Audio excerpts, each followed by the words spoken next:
বয়স হোক যেমনই হোক সমস্যা নাই আমার, তার গায়ের রঙও আমি দেখবো না, সে বড়লোক কিনা গরিব সেটাও দেখবো না। যে আমাকে ভালোবেসে দায়িত্ব নিবে, আমার যে সবকিছু জানবে বুঝবে, আমার কষ্ট বুঝবে, আমি তাকেই বিয়ে করবো। আসসালামু আলাইকুম। দেশে দেশের বাইরে থেকে যারা আমাদের ভিডিওটি দেখছেন সকলকে জানাই স্বাগতম। ক্যামেরার সামনে দাঁড়িয়ে আছে আমাদের একটি বোন, শুনবো তার জীবনের গল্প। আসসালামু আলাইকুম আপু। ওয়ালাইকুম আসসালাম। কেমন আছেন আপনি? জি আলহামদুলিল্লাহ ভালো, আপনারা ভালো আছেন? আলহামদুলিল্লাহ ভালো আছি আপু। আপু আপনার নাম? সাদিয়া ইসলাম। সাদিয়া। দেশে বাড়ি কোথায়? টাঙ্গাইল। টাঙ্গাইল। পরিবারে কে কে আছে আপনার?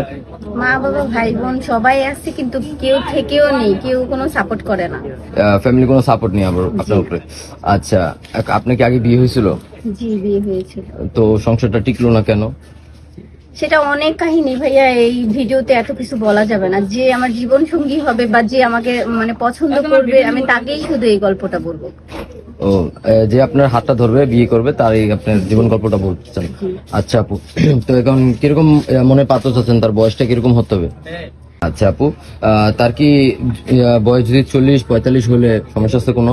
না হোক, সমস্যা নাই আমার কোনো। তাহলে যেহেতু বললেন 40-45 হলে কোনো সমস্যা নেই, তার তো বাচ্চা কাচ্চা থাকবে অবশ্যই। স্ত্রী মারা যায় অথবা তারপর কেউ চলে যায়, এরকম লোককে বিয়ে করবেন আপনি? জি করব। আচ্ছা আপু, যেহেতু বলছেন বেশি বয়স হলে সমস্যা নেই, 40-45, তাহলে তো অবশ্যই লোকটা টাকা থাকা লাগবে, নয়তো বা সরকারি চাকরি থাকা লাগবে, এরকম। না ভাইয়া, প্রথমেই আমি বলছি আমার কোনো টাকা পয়সার দিকে কোনো লোভ নাই। এখন ভাগ্যে যদি টাকা থাকে তাহলে আসবে, কিন্তু আমি চাই না যে টাকা দেখেই বিয়ে করব তাকে। টাকা দেখে বিয়ে করতে চাচ্ছেন না, মনটা চাচ্ছেন আসলে যে সুখে থাকতে পারবেন। আচ্ছা আপু, আপনার সাথে যোগাযোগ করবে কিভাবে?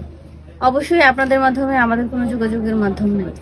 সুপ্রিয় দর্শক, ইতিমধ্যে দেখতে পাচ্ছেন স্ক্রিনে একটি নাম্বার, এই নাম্বারে ইমো হোয়াটসঅ্যাপ খোলা আছে। আপনার নাম হচ্ছে সাদিয়া, গ্রাম হচ্ছে টাঙ্গাইল, ডিভোর্সি একটা বোন আমাদের। যদি ওনাকে পছন্দ করে থাকেন, বিনা যদি কোনো দায়িত্ব নিতে চান, ওনার হাতটা ধরতে চান, অবশ্যই আমাদের সাথে যোগাযোগ করবেন। উনি বেশ কিছুদিন আমাদের অফিসে থাকবে, আমরা ওনার সাথে যোগাযোগ করে দিব। আচ্ছা আপু, আপনি নামাজ কালাম পড়েন? জি আলহামদুলিল্লাহ। বিয়ের পর যদি আপনার হাজবেন্ড বলে পর্দা চলবেন? অবশ্যই হাজবেন্ড যা বলবে আমি তাই করবো। হাজবেন্ড যদি পর্দাতে থাকতে বলে, আমি অবশ্যই পর্দাতে থাকবো। এখন আমার বোরখা টোরখা নাই বলে আমি এরকম ভাবে পর্দা চলবেন আপনি? আচ্ছা আপু, আপনার হাজবেন্ড যদি আপনাকে অনেক ভালোবাসে, ঠিক আছে, তা আপনি কি বিরক্ত হবেন? না, কেন বিরক্ত হবো? এতদিন তো আমি হাজবেন্ডের ভালোবাসাই খুঁজতেছি, তাই না? একটা হাজবেন্ড তো মানুষ হলেই হয় না, তার ভালোবাসাটাও দরকার হয়। কারণ খাবারের ভিতরে বেশি লবণ দিয়ে দিলে কিন্তু খাবার খাওয়া যায় না। তো অতিরিক্ত যদি আপনি ভালোবাসে, যদি বউ পাগল জামে পান একটা। না, এটা আমার কোনো সমস্যা নাই। লবণ এক জিনিস, ভালোবাসা আরেক জিনিস। ভালোবাসা সবসময় ভালো লাগে। ও, সবসময় ভালো লাগে। আচ্ছা, তো আপু, জীবনসঙ্গীকে নিয়ে কি স্বপ্ন আপনার? সব প্রত্যেকটা মেয়ের স্বপ্ন থাকে তার হাজবেন্ডকে নিয়ে, ফিউচার হাজবেন্ডকে নিয়ে, যে এরকম থাকবে, আমাকে এরকম ভালোবাসবে। হ্যাঁ, আপনি কি স্বপ্ন?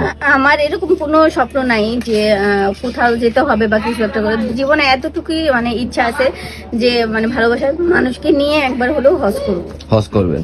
আচ্ছা, সুপ্রিয় দর্শক, আবারও বলছি, আপুর নাম হচ্ছে সাদিয়া, গ্রাম হচ্ছে টাঙ্গাইল, ডিভোর্স একটি বোন, খুবই ভালো বোন আমাদের।